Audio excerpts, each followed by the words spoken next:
مجھے ڈر لگتا ہے اللہ تبارک و تعالیٰ کے عذاب سے کہ یہ پوری عالم اسلام اس وقت جس بے غیرتی میں، بے حسی میں، بے حمیتی میں گرفتار پھنسا ہوا ہے، کہیں اللہ تعالیٰ کو ناراض کر کے یہ پورے عالم اسلام کے لیے تباہی کا پیش خیمہ نہ ہو۔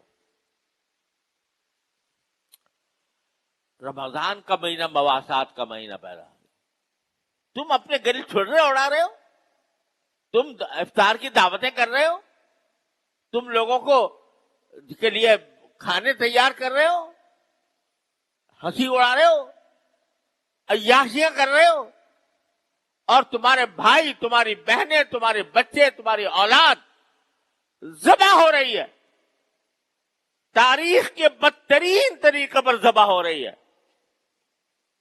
30,000 سے زیادہ بچے، عورتیں، مرد بے گناہ شہید کیے جا چکے ہیں۔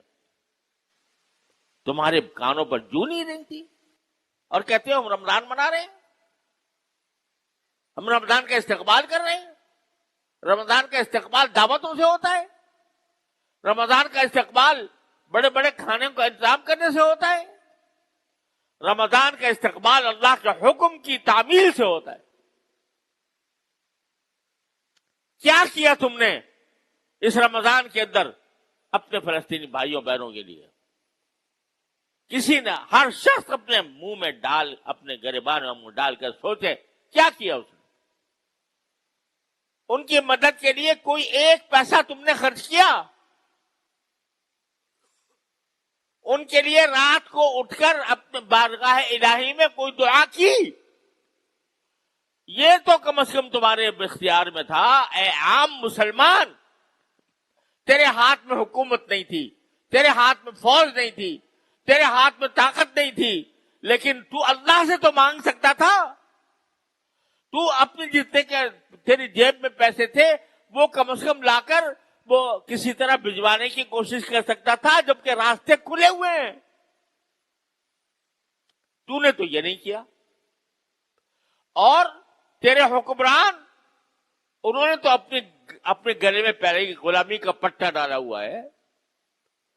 تو نے کبھی ان سے بھی یہ کہنے کی جرات نہ کی کہ ہم غلام رہنا نہیں چاہتے، اور ان کو متوجہ کرتے کہ تم یہ فلسطین کے بارے میں کیا کر رہے ہو۔ تو یہ بس یہ مزے اڑا لینا کہ بھئی رمضان کا مہینہ ہے، اس میں رحمتیں آ رہی ہیں، اس میں مغفرتیں آ رہی ہیں، اس میں افطار کرانے کا ثواب مل رہا ہے، اس میں فلاں فلاں کاموں کا ثواب مل رہا ہے۔ ارے ڈرو اس بات سے کہ کہیں اللہ تعالیٰ کا عذاب نہ آ جائے ہمارے اوپر، جس بے حسی اور بے غیرتی کا ہم اس رمضان کے اندر مظاہرہ کر رہے ہیں اپنے فلسطینی بھائیوں کے خلاف۔ تو میرے بھائیوں، حکمرانوں کا جو کام تھا وہ اپنی سیاستوں میں، اپنی کرسیوں میں، اپنے مسائل میں، وہ ان کا سارا سوچ فکر کا محور وہ اپنی سیاست ہے۔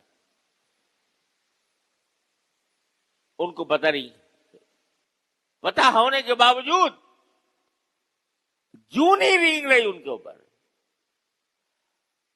تو آخر عوام ہی ہوتے تھے جو اپنی حکومتوں کو آمادہ کرتے ہیں، عوام ہی کھڑے ہوتے ہیں، اپنی حکومتوں سے مطالبہ کرتے ہیں کہ بھئی تم یہ کام کیوں نہیں کرتے؟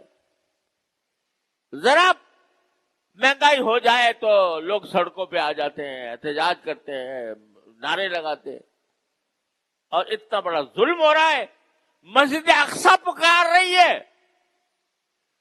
کہ ہے کون میرا رکھوالا، اور ہمارے کانوں پر جوں نہیں رنگتی۔ ہم یہ بات اپنے حکمرانوں تک نہیں پہنچا رہے۔ ڈر لگتا ہے اللہ تعالیٰ کی عذاب سے۔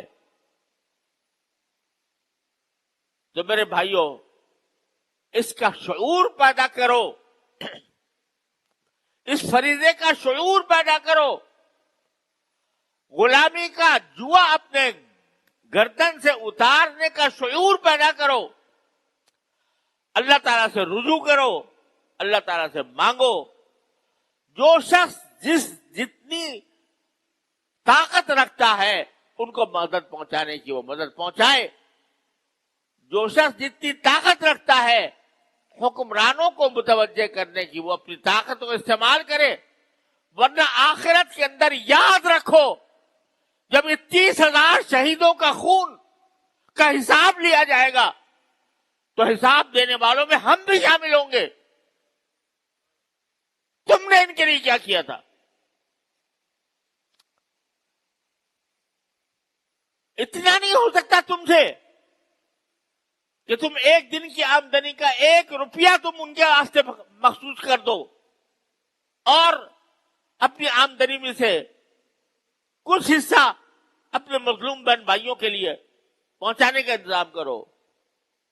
یہ بھی اگر نہیں ہو سکتا، اگر یہ بھی نہیں ہو سکتا تو مسلمان کہلانا چھوڑ دو اپنے آپ کو. اگر اتنی غیرت تمہارے اندر موجود نہیں ہے تو یہ اللہ تبارک و تعالیٰ کے کرم کا مہینہ ہے. اگر اب تک غلطی کوتاہی ہوئی ہے معافی مانگے، توبہ کرے اللہ تبارک و تعالیٰ کی بارگاہ میں اور آئندہ کے لیے عزم کرے ان باتوں کا جو میں کہہ رہا ہوں. اللہ تعالیٰ اپنے فضل و کرم سے رحمت سے ہم سب کو صحیح فہم عطا فرمائے اور اس کے مطابق صحیح طریقے کے مطابق عمل کی توفیق عطا فرمائے. وآخر دعوانا